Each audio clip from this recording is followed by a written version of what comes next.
Chongqing means La Jiao heaven. Okay, more peppers per plate than anywhere else, probably in China. I don't know. Hunan food is pretty close too, but this is a cesspool of peppers and spices and a lot of hot heat and spice on your mouth. Well, I gotta say that Chongqing's barbecue smorgasbord is a lot different than some other places. I mean, you got some stuff here that I cannot describe or name. There's some snails right there. There's a baby shrimp. Well, we know what these are. These are, you're gonna see a lot of these crabs and a lot of these other type of crustaceans. I don't know what that is. That looks like it's actually a head of some kind of critter. I'm not sure what it is. I hope it's not rat. I hope it's not rat. You got another foot or head or something. I don't know what that is, but over here I want to show you. Oh, they pair it up with baijiu, which is really strange. Oh, the roosters. You know the rooster's bill or whatever? That's it right there. Don't know what that is, but I do know what this is. How about barbecued pig snout? The appetizer? Well, if you don't like that, you're not going to like the rest, because it gets stranger and more diverse as you go. Hey, that Chongqing beer over there looks interesting. I'll probably sip on that, but I'm not into horns or snouts or testicles or anything like that. That's liver or, gosh, organs here. I just can't put my mouth around it, if you know what I mean. Chongqing. It looks like it might be noodle, but I'm not really sure. He's boiling it up almost like a ragu, you know, like some pasta. You peel off like that. This guy's gonna put it in this bowl right here. These little bits of pasta. 加什么？加红糖，加老渣儿。你看，红糖。I have no idea what it is, but it's in this big ornate looking kettle. He's cooking the raw dough, the batter. Two dragon heads coming out of it.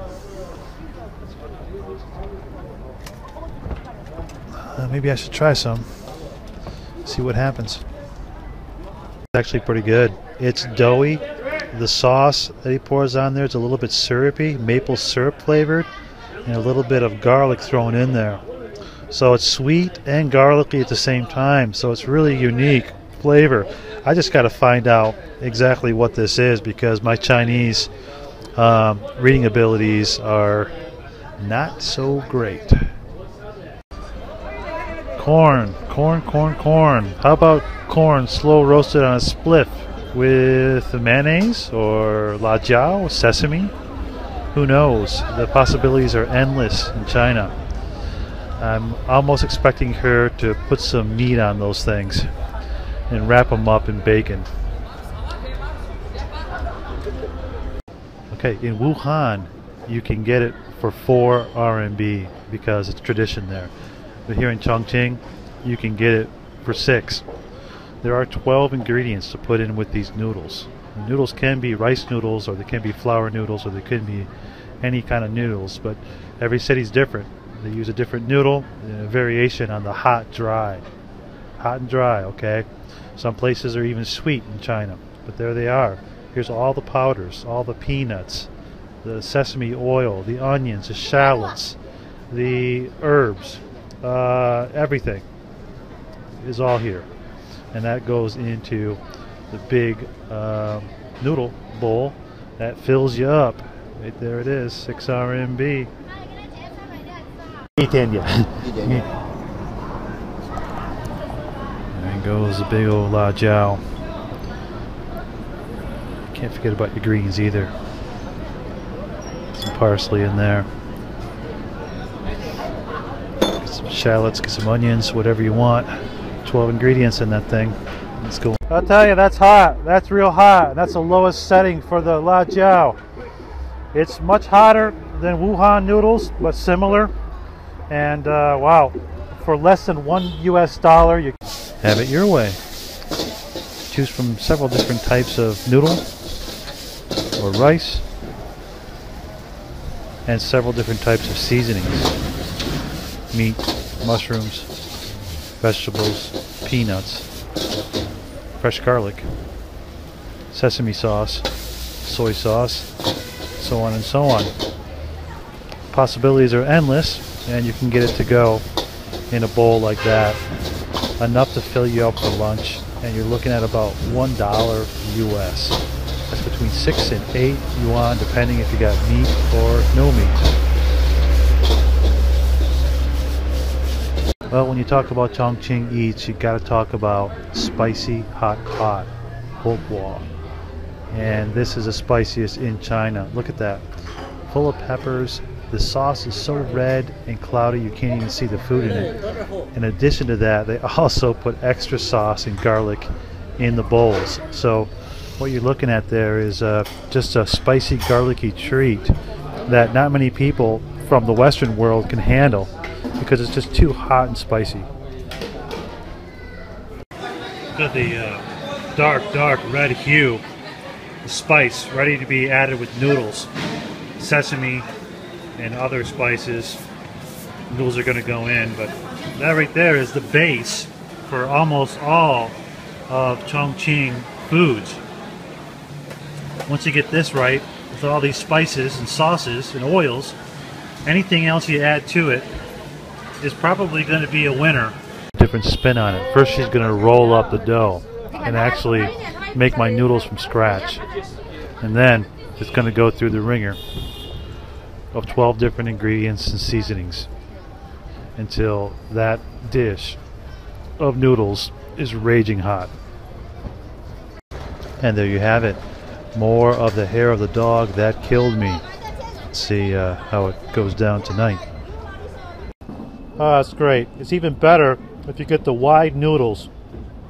And the wide noodles, when they're made fresh like this and cooked fresh from the dough, is unbelievably good. People underestimate the taste, the importance of the oils that are in there. The oils make it more delicious and goes down very quickly. You got the peanut, you got the onions, you got the garlic, you got everything else in there ready to mix together, and it's a taste explosion. Portable moneymaker from out of the back of the truck or the van. You got the machinery, you got the dough. You put it in, it spits out, and then you can sell it on the side of the street.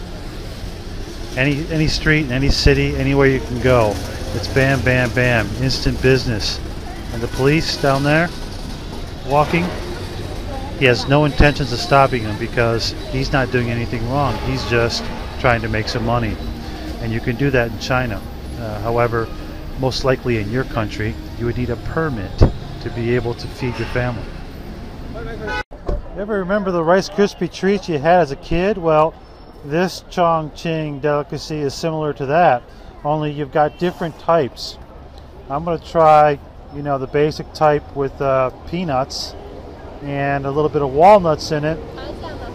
But there's also other seeds and things in here too, and other types of rice kernels, puffed rice, that you can get on the street. So cheap.